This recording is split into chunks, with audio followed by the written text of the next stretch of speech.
Merci d'avoir écouté cet épisode. C'est grâce à toi que la guilde continue de grandir. Si tu as aimé, n'hésite pas à partager autour de toi et à laisser un avis 5 étoiles sur ta plateforme préférée. Je te donne rendez-vous au prochain épisode avec encore plus de conseils pour booster tes compétences.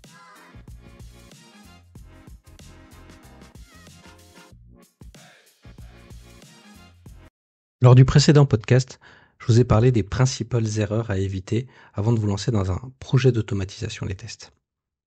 Aujourd'hui, je voudrais vous parler des 5 conseils indispensables pour réussir son automatisation des tests. Je dis souvent, une des bonnes pratiques à ne pas oublier au début, c'est d'avoir une vraie stratégie d'automatisation claire et alignée sur les objectifs du projet. Donc il faut vraiment déjà prendre le temps de définir les objectifs qu'on va mettre dans cette automatisation des tests. Est-ce que l'on veut réduire le temps d'exécution des tests? Est-ce qu'on veut améliorer notre couverture des tests? Est-ce qu'on veut détecter plus rapidement des régressions, notamment celles qu'on voit en production? Ça, c'est vraiment indispensable. Il ne faut pas essayer d'avoir 150 objectifs. Concentrez-vous sur 2-3 objectifs pour pouvoir le faire. Et dans cet objectif et dans cette stratégie, il faut évaluer les cas qu'on souhaite automatiser et qui sont automatisables. Que ça soit les parcours les plus critiques, que ça soit des niveaux de test, que ça soit de l'IHM, de l'API. Il faut vraiment définir ça de façon claire et qu'on évite vraiment d'automatiser des tests qui sont rarement exécutés ou qui vont être trop dépendants les uns des autres ou trop dépendants de l'interface utilisateur. Donc, il faut vraiment aligner cette automatisation sur l'objectif de votre projet pour que ça soit cohérent et que ça crée de la valeur pour l'ensemble produit et qu'on fasse pas juste de l'automatisation pour simplifier la vie des testeurs, mais vraiment pour aider toute l'équipe produit à avoir une meilleure qualité. L'autre conseil que je peux vous donner, c'est faites attention sur le choix de vos outils et de la technologie. On a trop tendance à être dans la hype et de se dire « Ah ouais, j'ai entendu parler de cet outil, c'est génial, on va l'utiliser ». Sans regarder avant quels sont les vrais besoins de notre projet, qu'est-ce qu'on a, qui veut automatiser, quel est le profil, est-ce que c'est plus les développeurs, est-ce que c'est plus des QA, est-ce qu'ils sont plus fonctionnels, est-ce qu'ils sont aussi techniques, est-ce que c'est les deux, comment on va le gérer. Et ça, c'est des raccourcis qu'il faut éviter, de juste choisir l'outil sans regarder ses vrais besoins profonds pour pouvoir le faire. Il faut pouvoir aussi considérer que les résultats, on doit devoir les intégrer dans une suite d'outillage, notamment aussi dans l'intégration en CI/CD.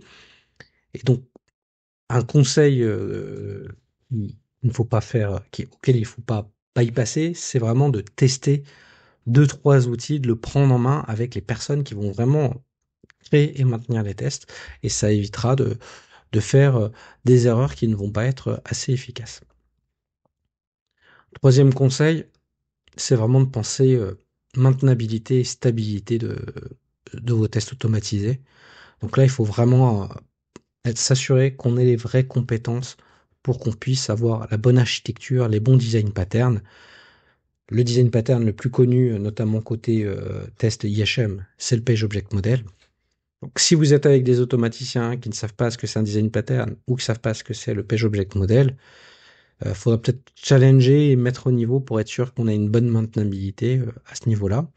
Il faut vraiment s'assurer qu'ils vont avoir des tests atomiques et isolés, qui vont pas être trop dépendants les uns des autres et qui vont être capables de bien gérer les données d'entrée avec la disponibilité des données dans le système d'information. Donc ça, c'est vraiment très important pour garantir la maintenabilité. Le quatrième conseil que je peux vous donner, c'est vraiment d'intégrer, mais vraiment dès le premier jour, dès votre premier script, vous avez créé, je sais pas, que la page de login à automatiser, intégrez-la dans votre pipeline CI/CD, faites-la tourner tous les jours. Ça, c'est vraiment important pour avoir des feedbacks immédiats sur les changements qui sont effectués, que ce soit sur l'IHM, sur vraiment la stabilité de vos locators, de la fragilité de vos tests, et ça va vraiment vous permettre de donner de la confiance dans la stabilité des tests, et donc vous allez pouvoir traiter plus de tests plus efficacement et éviter ces tests flaky. Et vous allez pouvoir donc intégrer des rapports automatisés dans votre CI/CD dans un deuxième temps qui va permettre d'avoir une communication à toutes les parties prenantes.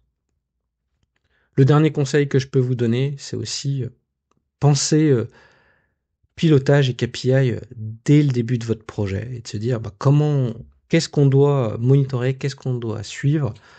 Moi, par exemple, j'aime bien de voir le nombre d'anomalies qui sont détectées par le test automatisé versus le test manuel, notamment sur les anomalies bloquantes et critiques. Je pense que si régulièrement ils sont capables d'être sur le chemin critique et de trouver des bugs avant qu'on les voit en manuel ou que ça aille en prod, c'est un bon signe. Des autres indicateurs que j'aime bien, c'est de voir et de suivre des tests qui sont flaky et de comprendre les raisons de, de cette fragilité. C'est vraiment important de pouvoir s'améliorer, faire les bons choix de tests et travailler en bonne collaboration.